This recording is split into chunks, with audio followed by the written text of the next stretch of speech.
चलिए एक सफर पर चलते हैं। कोई ऐसा वैसा सफर नहीं, बल्कि टाइम में पीछे जाने का सफर। हजारों साल पीछे, उस जमाने में जब भारतीय उपमहाद्वीप की कहानी ने बस करवट लेना शुरू ही किया था। आज हम ठीक यही करने वाले हैं। रोटी, कपड़ा और मकान, ये 3 शब्द हम सबने सुने हैं, है ना? लेकिन क्या कभी ये सोचा है कि हमारे सबसे पहले पूर्वजों के लिए, मतलब जो हजारों साल पहले यहाँ रहते थे, उनके लिए इन चीजों का मतलब क्या था? बस आज हम इसी की गहराई में उतरने वाले हैं। तो तैयार हो जाइए इस शानदार सफर के लिए। हम देखेंगे कि वो लोग कैसे जीते थे, कैसे उन्होंने बड़े बड़े साम्राज्य खड़े कर दिए, और सबसे मजेदार बात, हमें ये सब पता कैसे चला, इतिहासकार इन राजों से पर्दा उठाते कैसे हैं। ठीक है, तो सबसे पहले बात करते हैं उन बेसिक चीजों की, उन बुनियादी जरूरतों की जिनसे शुरुआती इंसानी जिंदगी की शक्ल तय हुई। मतलब हम असल में ये समझने की कोशिश कर रहे हैं कि हमारे पुरखे आखिर जीते कैसे थे, उनका खाना पीना क्या था, वो पहनते क्या थे, और उनका ठिकाना कहाँ होता था। ये कहानी है हमारे समाज की बिल्कुल शुरुआती नींव की। तो चलिए इसी कड़ी में सबसे पहले मकान यानी उनके ठिकानों की बात करते हैं। कहाँ थी वो पहली बस्तियां और कैसे दिखती होंगी? अब देखिए, चाहे नदियां हों या पहाड़, भारत की जो अलग अलग ज्योग्राफी है ना, उसने शुरुआती समाजों को बनाने संवारने में बहुत बड़ा रोल निभाया। चलिए देखते हैं कैसे। यहाँ एक बहुत ही साफ पैटर्न दिखता है कि कैसे इंसानी समाज धीरे धीरे आगे बढ़ा। सोचिए, नर्मदा नदी के पास शिकार करके गुजारा करने वालों से लेकर सिंधु नदी के किनारे बड़े बड़े शहर बसाने तक, वाकई कमाल का सफर है ये सिर्फ जगहों का नक्शा नहीं है, ये तो वक्त में एक सफर है। चलिए देखते हैं कि कैसे ये छोटी छोटी बस्तियां आगे चलकर बड़े बड़े ताकतवर साम्राज्यों में बदल गई। जरा इस टाइमलाइन पे नजर डालिए, कमाल है। ये हमें दिखाती है कि कैसे बस कुछ ही हजारों सालों के अंदर समाज खेती करने वाले छोटे छोटे गांवों से निकलकर चहल पहल वाले शहरों और फिर विशाल साम्राज्यों तक जा पहुंचा। सच में ये हैरान कर देने वाली तरक्की है। तो यहाँ समझने वाली बात ये है कि जैसे जैसे इकोनॉमी बदली, यानी लोग शिकार से खेती और फिर व्यापार की तरफ बढ़े, वैसे वैसे पॉलिटिक्स भी बदली। इकोनॉमी मजबूत हुई तो राजनीतिक ढांचे भी मजबूत हुए और मगध जैसे बड़े बड़े ताकतवर राज्यों का जन्म हुआ। लेकिन रुकिए, कहानी अभी खत्म नहीं हुई है। प्राचीन भारत कोई ठहरा हुआ तालाब नहीं था, बल्कि एक बहती हुई नदी की तरह था। यहाँ लोग, उनके विचार, उनकी संस्कृतियाँ सब लगातार एक जगह से दूसरी जगह आ जा रहे थे। लोग सफर करते क्यों थे?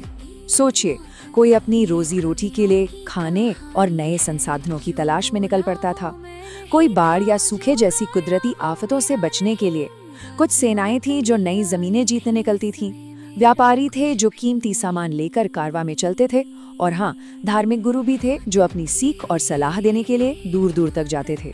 मतलब वजहें बहुत थीं। और इस सारी भाग दौड़ का, इन सारे सफरों का नतीजा क्या निकला? नतीजा था संस्कृतियों का एक खूबसूरत मेलजोल, एक संगम। और इसी मेलजोल ने भारत को वो शक्ल दी जो आज हमारे सामने है, विचारों और परंपराओं का एक धड़कता हुआ जिंदा दिल संगम। तो ये सब सुनने में बड़ा दिलचस्प लगता है ना? पर एक सवाल मन में जरूर आता होगा कि भाई, हमें ये सब पता कैसे चला? क्या हमारे पास कोई टाइम मशीन है? खैर, टाइम मशीन तो नहीं, पर कुछ कुछ वैसा ही है। इसका जवाब छिपा है हमारे इतिहासकारों और आर्कियोलॉजिस्ट के कमाल के काम में। ये लोग एक तरह से अतीत के जासूस होते हैं, जो पुराने से पुराने राज खोलने के लिए छोटे छोटे सुरागों को जोड़ते हैं। पहला सुराग है पांडुलिपियां यानी मैन्युस्क्रिप्ट्स। ये हाथ से लिखी हुई पुरानी किताबें या दस्तावेज हैं। इन्हें पढ़ के ऐसा लगता है मानो उस जमाने के लोग सीधे हमसे बात कर रहे हों, अपना ज्ञान, अपनी बातें हमें बता रहे हों। फिर आते हैं शिलालेख यानी इंस्क्रिप्शंस। ये पत्थर या मेटल जैसी सख्त चीजों पर खुदे हुए लेख हैं। इन्हें इसलिए बनाया जाता था ताकि ये हमेशा रहें, सदियों तक राजाओं के फरमान या उनकी बड़ी बड़ी जीतों का ऐलान करते रहें। तो देखिए, दोनों में फर्क साफ है। पांडुलिपियां ताड़ के पत्तों जैसी नाजुक चीजों पर लिखी होती थी, जो वक्त के साथ खराब हो सकती थी। वहीं शिलालेख पत्थर पर थे, एकदम पक्के, पब्लिक में ऐलान करने के लिए। और आखिर में आता है आर्कियोलॉजी यानी पुरातत्व। और सही पूछिए तो असली खजाना तो यहीं छिपा है। जमीन के नीचे खुदाई करके वो चीजें निकाली जाती हैं जिन्हें हजारों साल पहले लोग अपनी रोजमर्रा की जिंदगी में इस्तेमाल करते थे। जानवरों की हड्डियां हों या उनके बनाए हुए औजार, इमारतों के खंडर हों या मिट्टी के बर्तन, ये सारी चीजें मिलकर हमें उस जमाने की एक पूरी तस्वीर दिखाती हैं। ये हमें बताती हैं कि तब की जिंदगी असल में थी कैसी। ये सचमुच टाइम में पीछे जाने जैसा ही है। तो जब इतिहासकार इन तीनों सुरागों को यानी पांडुलिपियों, शिलालेखों और जमीन से निकली चीजों को एक साथ रखकर देखते हैं, तब जाकर हमारे प्राचीन अतीत की एक पूरी और बड़ी ही दिलचस्प कहानी तैयार होती है। तो हमने देखा कि कैसे शुरुआती समाजों ने तरक्की की, कैसे अलग अलग संस्कृतियां आपस में मिली जुली और हमें ये सब कहानियां पता कैसे चली। ये सब हमें एक आखिरी सवाल पर लाकर छोड़ देता है। अपने अतीत को इतना करीब से जानना हमें हमारे आने वाले कल, हमारे भविष्य के बारे में क्या सिखा सकता है। नमस्कार, चलिए आज एक बहुत ही दिलचस्प विषय को बिल्कुल आसान भाषा में समझते हैं। तो सवाल ये है कि हम उन लोगों की कहानी कैसे जानें जिन्होंने अपने पीछे कोई किताबें नहीं छोड़ी। सोचिए, हजारों साल पहले की वो दुनिया, उसे समझने के लिए कोई टाइम मशीन नहीं चाहिए, बस कुछ सही सवाल पूछने का एक तरीका चाहिए। देखिए, दुनिया में कहीं भी किसी भी जमाने में इंसान की 3 ही मूल जरूरतें होती हैं: खाना, रहने की जगह और मूवमेंट, यानी एक जगह से दूसरी जगह जाना। तो चलिए इसी फ्रेमवर्क को लेकर भारतीय उपमहाद्वीप में सभ्यता की एकदम शुरुआती कहानी को समझते हैं। ठीक है, तो सबसे पहले बात करते हैं रहने की जगह की, मतलब लोग रहते कहाँ थे। चलिए देखते हैं प्राचीन भारत के वो 5 खास इलाके कौन से थे जहाँ सबसे पहली बस्तियां बसनी शुरू हुई। तो ये हैं वो 5 हॉटस्पॉट। नर्मदा नदी के किनारे, उत्तर पश्चिम में सुलेमान और किरथार की पहाड़ियां, उत्तर पूर्व में गारो हिल्स और बीच में विंध्य, और फिर सिंधु और गंगा नदी और उनके आसपास का इलाका। यही वो 5 जगह थी जो सबसे पहले आबाद हुई और हर जगह की अपनी एक अलग ही कहानी है। अब सबसे दिलचस्प बात पता है क्या है? ये कि इन सभी जगहों पर जिंदगी एक जैसी नहीं थी। समय के साथ लोगों के जीने का, उनके काम करने का तरीका भी बदला। ये टेबल देखिए, ये पूरी कहानी को बड़े अच्छे से समझाती है। देखिए कैसे नर्मदा के किनारे लोग कुशल शिकारी थे, फिर सुलेमान किरथार की पहाड़ियों में लगभग 8000 साल पहले गेहूं जौ की खेती शुरू हुई, विंध्य में चावल उगाया जाने लगा, फिर सिंधु नदी के पास 4700 साल पहले पहले शहर बसे और आखिर में गंगा के मैदानों में मगध जैसे बड़े बड़े साम्राज्य खड़े हो गए। मतलब एक पूरा इवोल्यूशन है शिकार से साम्राज्य तक का। तो ये टाइमलाइन देखिए, ये इसी सफर को दिखाती है। 8000 साल पहले खेती शुरू हुई, फिर करीब 4700 साल पहले हड़प्पा जैसे पहले शहर बने और उसके बाद 2500 साल पहले मगध जैसे ताकतवर साम्राज्य। ये एक तरह से समाज का लेवल अप होना था, गांव से शहर और शहर से साम्राज्य। तो पॉइंट क्या है? पॉइंट ये है कि जैसे जैसे लोगों के काम करने का तरीका बदला, उनकी इकोनॉमी बदली, और जब इकोनॉमी बदली तो एक नई पॉलिटिकल सच्चाई सामने आई और वो थी बड़े बड़े राज्यों का उदय। मतलब आर्थिक तरक्की ने ही ताकतवर साम्राज्यों की नींव रखी। अच्छा, तो हमने ये तो देख लिया कि लोग कहाँ रहते थे और क्या करते थे, लेकिन कहानी का एक और जरूरी हिस्सा है मूवमेंट। लोग एक जगह टिककर नहीं बैठे थे।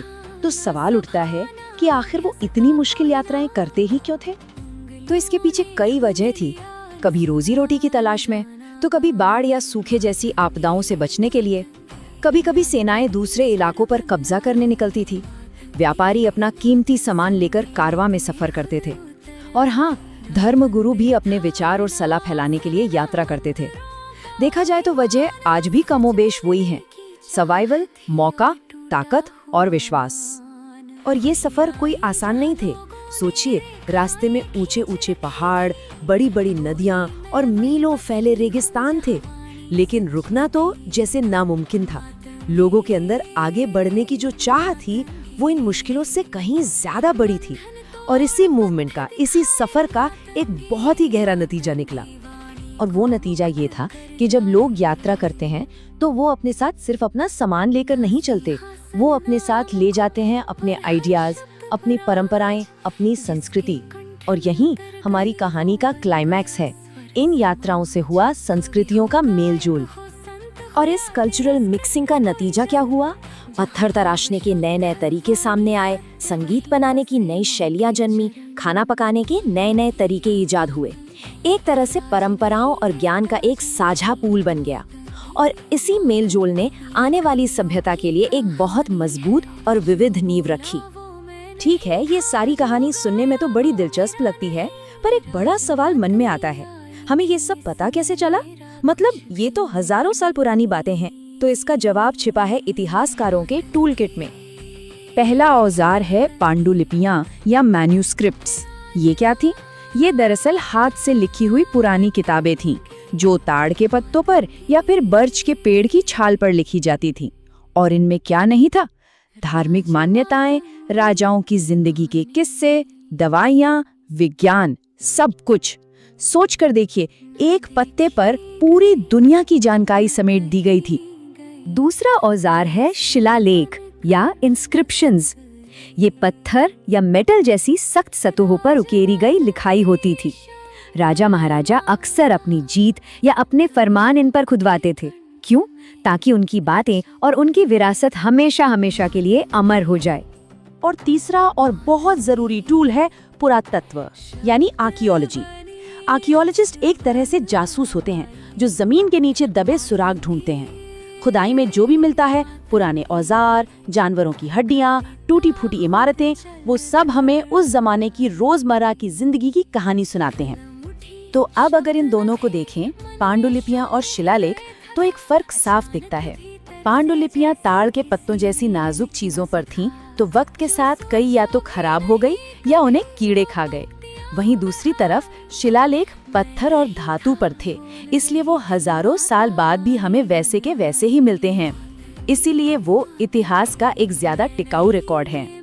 तो इतिहासकार इन्हीं सभी सोर्स को, इन सभी सुरागों को एक साथ जोड़ते हैं, बिल्कुल एक पहेली की तरह, और धीरे धीरे टुकड़ा टुकड़ा जोड़कर वो अतीत की कहानी को हमारे सामने फिर से जिंदा कर देते हैं। और ये दिलचस्प है कि लोगों की बसने और आने जाने की ये पूरी कहानी आज हमारे देश के नामों में भी झलकती है। इंडिया शब्द निकला सिंधु नदी से, जिसे अंग्रेजी में इंडस कहते हैं। ईरानी और ग्रीक लोग इस नदी के पूरब के इलाके को इंडिया कहते थे। और भारत नाम आया भरत नाम के एक कबीले से, जो उत्तर पश्चिम में रहता था और जिसका जिक्र हमें ऋग्वेद में भी मिलता है। तो ये पूरी कहानी हमें एक बहुत ही दिलचस्प सवाल के साथ छोड़ जाती है। अतीत दरअसल सुरागों से जुड़ी गई एक कहानी ही तो है। जरा सोचिए, आज से हजारों साल बाद जब भविष्य के इतिहासकार हमारी दुनिया को देखेंगे, तो उन्हें हमारे बारे में क्या सुराग मिलेंगे? वो हमारी कहानी कैसे कहेंगे?